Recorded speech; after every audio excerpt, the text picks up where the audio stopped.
So, good morning sa inyong lahat. So, ngayon ay yung oras natin. Ayan, 7:18 ng umaga. At ayan, nag-update ako ngayon ng Windows 7. So, ayan, kung nakikita nyo nga naman. Matagal nga lang. So, ayan o. The updates are being installed. So, ayan, tagal. Oh my goodness. Kaya mo na, ayaw kasi mag-run ng Steam. I mean yung internet niya, ayaw. Kaya kailangan kong dumaan sa updates. So, yep. It's taking a long time. I know. Okay, so ayan. Installing Windows 8.1 na. Binago ko na isip ko. Oh my goodness, pabago-bago isip ko.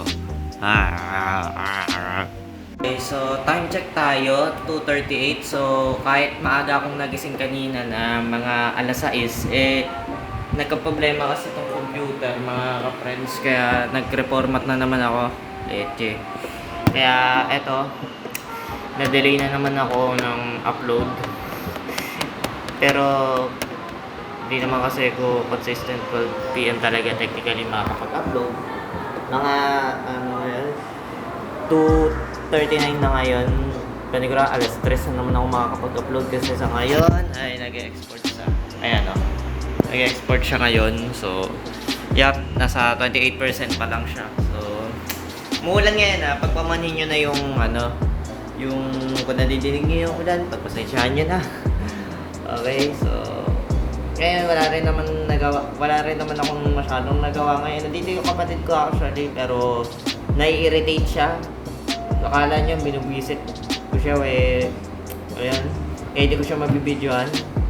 Kaya dinig niyo yung ingay, panigurado nagro-roblox yung kapatid ko. At ayan o, currently nagpaproseso pa ang aking video. Paproseso pa siya, kaya kailangan pa niya ng pero yun nga, na naman to, short vlog na naman to, panigurado. Pero hindi ko alam kung ano ita-title ko. Hindi na pwedeng mini vlog. Siguro iba na yung magiging title nito. Pero bukas, mga ka-friends, ay aalis ako at papagupit na tayo. Sana maging maganda yung kalabasan ng aking gupit. Sana lang naman kasi ang weird talaga ng ganitong buhok.